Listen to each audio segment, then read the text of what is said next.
And they're all in line, set to go here. From the 3-100, your favourite is Waitahatoa. And there they go, and was slowest to get underway, Waitahatoa, and also getting back in second last is Big Brownie, as they race their way into the back, and they've got 3 flights to jump here, 3 of 12, and Mount Sinai a narrow leader to Carlos as they arrive at the first, and they all stream over it nicely. Settling third is Spirit of Alaton, just in behind that is Blame Me, a length and a half away then to Sahara Sunset as they go to the second in the back straight. In behind that is Harvest the Gold, followed then by Southern Countess as they work their way. The next is Politic. Alongside of that then a Hoedown out jump those two. Getting back now to second to last here, or Waitahatoa has gone back to be last, and Big Brownie is second to last. So over they go, and passing the 800 metres on their first occasion now, where Spirit of Alaton and Shannon Doyle assume the role of pacemaker. From in second spot Mount Sinai. Blamey's travelling third at the one by the 600 metres on their first occasion, so they've got about 2-3 to go. Back and forth then is Carlos, back and behind that Harvest the Gold, alongside of it Sahara Sunset. 2 lengths away now to Hoedown, then Politic on the inside under a bit of a hold. Big Brownie's third to last. Second to last as they enter the straight now is Southern Countess. And a length and a half away the tail end of now is Waitahatoa. They come to the straight here where they've got 2 flights to negotiate, and Spirit of Alaton rose at that one and took it okay from in second spot Mount Sinai. Outside of it is Blame Me. Carlos is travelling nicely fourth. A length or 2 away now to Harvest the Gold as they come to the second in the straight, and the leading quartet over it. In fact, they've all jumped it well. Sahara Sunset was about 6th. Up on the outside then goes Big Brownie to Hoedown in the centre.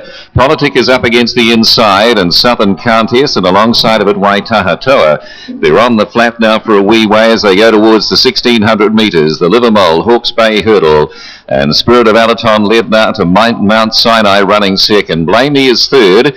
Waikato Hurdles Carlos, winner there, is travelling fourth.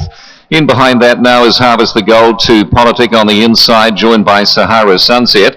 Last year's winner Hoedown has got a couple behind. One on the outside there is Big Brownie. Southern Countess against the inside in Waitahatoa. So they're all standing at this stage. Over the one by the 1200 metres. The first of 3 in the back straight, and Spirit of Alaton loved it. Went to it. Took it okay from Mount Sinai. Blame Me, Carlos. Harvest the Gold, Sahara Sunset. There's the second in the back straight. They're followed through then by Big Brownie and Politic, and Hoedown separating those two. The third and last in the back straight now. Waitahatoa has jumped at second to last, and Southern Countess under a ride was the last one to go over that hurdle. They've got 800 metres to travel. Spirit of Alaton, Blame Me's looking bold in second now. Mount Sinai was third. Carlos given the hurry up, but going forward okay. Harvest the Gold's in fifth. They're followed then by the next as they come across the top here is Politic, and in that group 2 was Sahara Sunset. They go to the one by the 600 metres.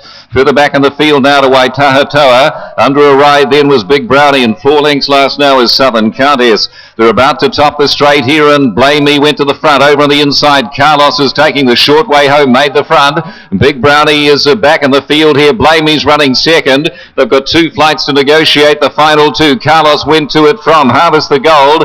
Blame Me, and coming after the Mount Sinai on the outside, and so is Waitahatoa. Back and behind them then the pace-making Spirit of Alaton. Here's the last of the Livermore Hawke's Bay Hurdles. Carlos and Harvest the Gold went to it. Look at Mount Sinai over on the outside.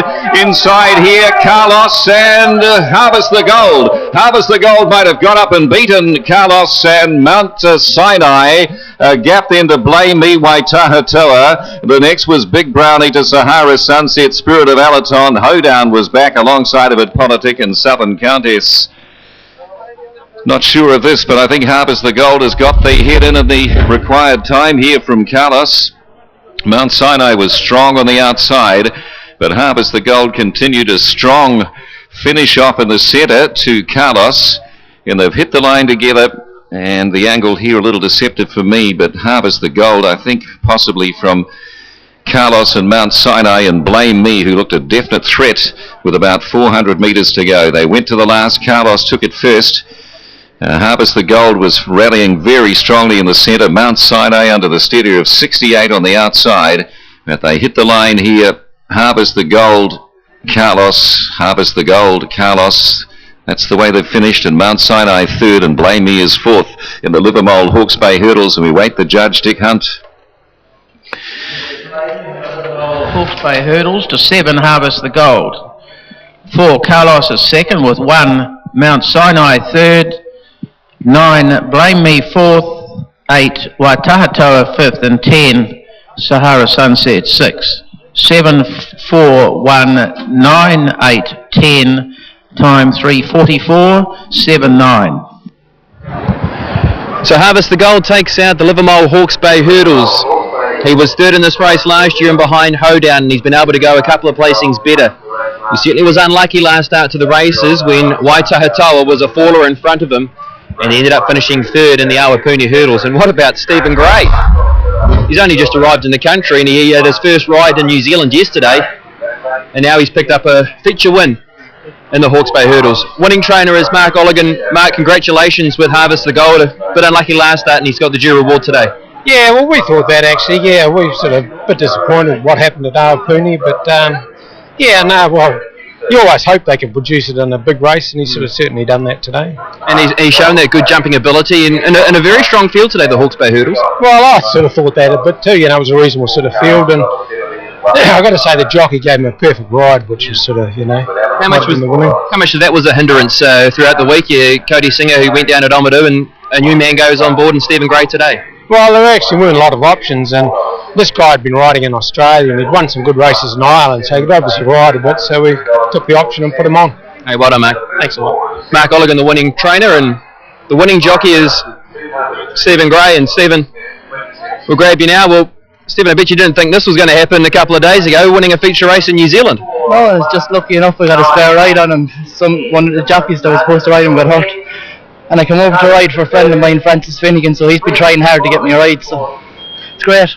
What about this horse, Harvest the Gold? During the running of the race, he jumped well? Jumped very good. It took a bit of work. I'm a bit tired after, but he's tough on this little horse, and he kept going well the whole way to the line. So really, yeah, well done, Stephen. You won some feature races in your homeland, and congratulations to win the Hawke's Bay Hurdles today. Thanks very much. Yep. Stephen Gray, the winning jockey. He's a top jump jockey in the UK, and he's been able to pick up this ride where Cody Singer was down to ride Harvest the Gold, and Stephen Gray wins the Livermore